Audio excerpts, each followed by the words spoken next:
Welcome back, everybody. Derrick Soo, your 2022 write-in Oakland mayoral candidate. Well, today what I want to talk about are the failed homeless sheltering programs that Oakland continues to support, we'll say. And there are a lot of shortcomings with it. One of them is loneliness is a big factor in a lot of the programs, and a big factor in how a lot of the programs are run. And then also on top of that, what these community sheltering programs are also supposed to do is not only shelter them, but also prepare them for independent living, self-sufficiency. And so this is the opportunity for these programs to work with these individuals to make sure that they have the skills, the true life skills that they're going to need when they're in permanent housing. And so these are important and invaluable. I mean, you cannot place a value on a person having the ability to cook for themselves and choosing what they eat rather than being forced to eat what is available. And that's where I had a lot of issues. While the food programs were great throughout Oakland and sustenance for a lot of struggling families, older folks like myself, seniors that have changing health and dietary needs. And so I was already pre-diabetic, and so starch, we all know, turns into sugar. And so that elevated me from a 6.7 to a 7.1. And I found that out a year ago. And so I've had to change my diet. I stopped eating the food that was being dropped off, the prepared foods that were being dropped off, as my doctor said. Those the food in that diet are for younger people, not seniors. That is for high calories and fat, for the high metabolisms of younger folks. And so that is getting behind the eight ball for a senior. And we have a lot of seniors that had that issue. And so they ended up in the hospital with diabetes. Diabetes is a common ailment out here. And the sad part is that the insulin sometimes goes without saying not used because they don't have it. And so if they go into diabetic shock and are in need of insulin, out here in the homeless population, we have to call 911 and hope that they get here very quickly to inject them with the proper amount of insulin. And in most cases, once that person is up and about, they'll take them in to the hospital for an examination and then release within 24 hours. And so it's a very costly way to get an injection on the street, but sometimes that's the only method that is available. And so these are things that are wrong with the programs and the agencies that Oakland currently uses, and that we need to move away from. We need to go back to a system that was more fair, more equitable, namely the Oakland Housing Authority. They were very fair and equitable in most cases, and they had a lot of housing units. They were the all-in-one. We still have a floor right here in the city of Oakland called Community Housing Assistance Agency. And so we have that location already here in Oakland, and it doesn't need to be stocked It just needs to be stocked with more people so that we can actually get housing and get people into housing. And how we start dedicating funds without raising taxes is that we move forward on 3 EIFD projects that I've been talking about since 2017. EIFD is Enhanced Infrastructure Financing Districts. And with those, we can, over the 50-year term life, we can actually raise $320 billion in tax revenue to pay for all the things that we need here in Oakland. We need additional safety. And so I have spoken about now starting a community safety office agency.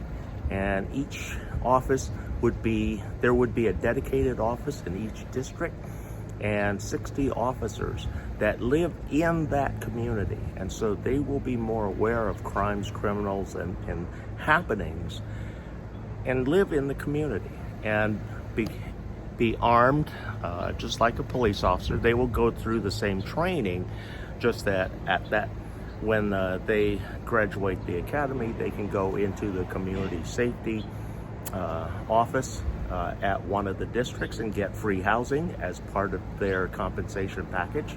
And so there's a lot of great things that these EIFDs do for community benefit, making the community safer.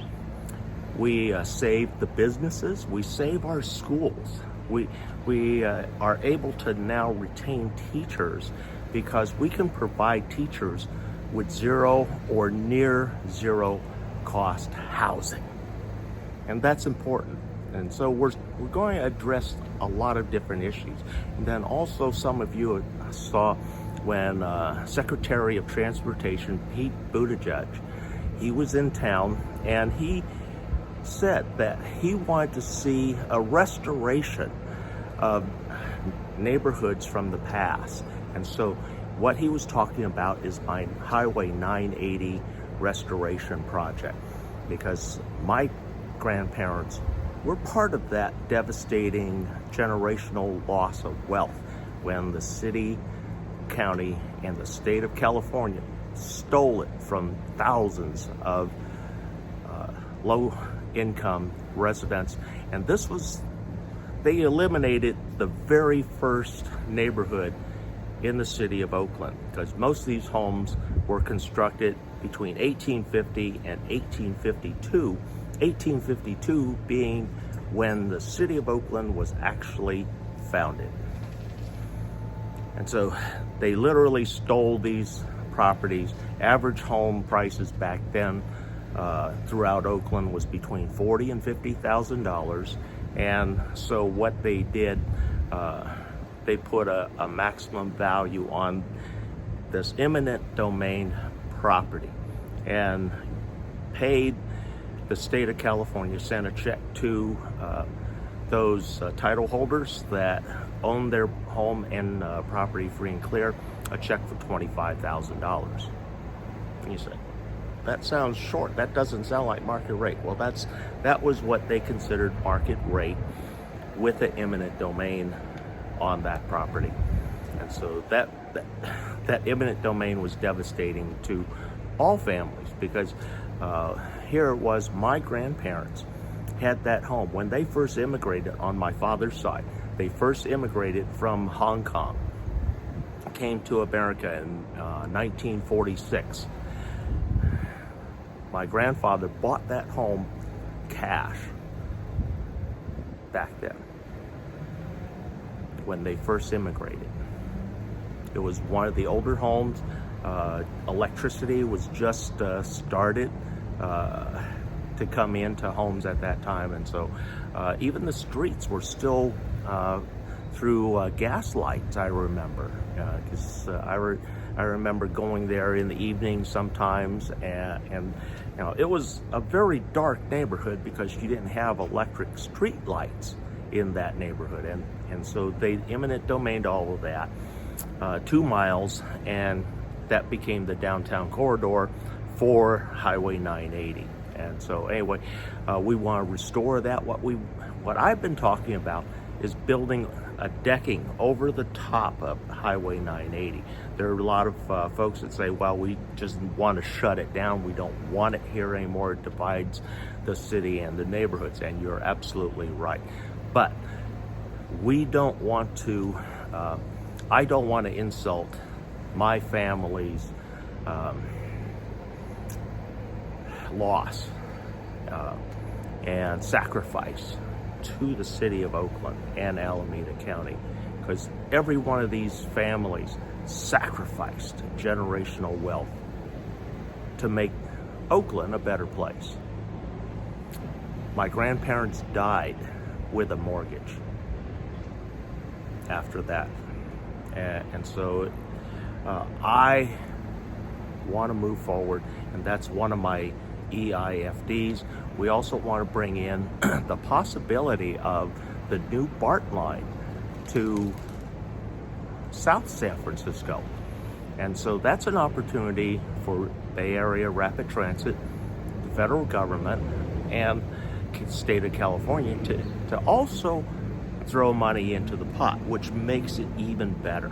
And so we save a certain portion and return them and restore them as community land trust property. And those are land leases for my PATH program, and a PATH program for Oakland to move forward with into the future that is fair and equitable and not based upon a person's income. But there are qualifications. And so loneliness is still one of the top issues that we have to deal with, and that's why I've been pushing city officials, even though they've been ignoring me. Daniel Cooper, Libby Schaff, all of you up top there, because the others quit. And so anyway, Oakland's Middle Harbor is a excellent no-cost spot for the city of Oakland, because the city of Oakland already owns that, and it's a waterfront park that is underutilized and rarely used by anybody. In fact, there's more geese there that are in attendance than people visiting on a daily basis or even a monthly or yearly basis.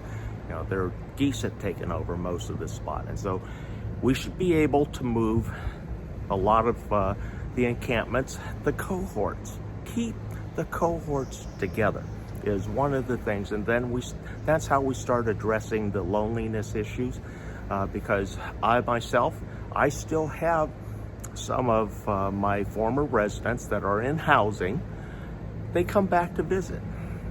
They come back to visit me and one other person that is at the camp.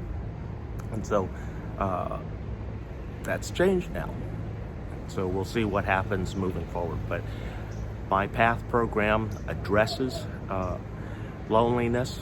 It addresses the visiting issue, because none of these agencies allow you, or if you're a client in that shelter, to have visitors come visit you. You have to visit with them either out in the parking lot or off-site. And that's not right. That is not right at all, especially for family. And these are the same things that your council member, your current mayor, and all of these folks that are running for the top, or the 10 candidates in the mayoral race on the ballot, none of them will go live in their solution for even 24 hours, let alone 1 year. Because I've always had the 48-hour homeless challenge available to any homeless person. And so we haven't had any takers, not in politics. So anyway, I'm going to wrap it up right now. Thanks for joining me today. We're going to be addressing a lot of issues that the politicians don't want to deal with. And so I'm making them you aware of what some of those issues are and how my programs are so much different than what is currently being offered. And my success rate is 98%, and I can document that. So thanks for joining me today. We'll be right back.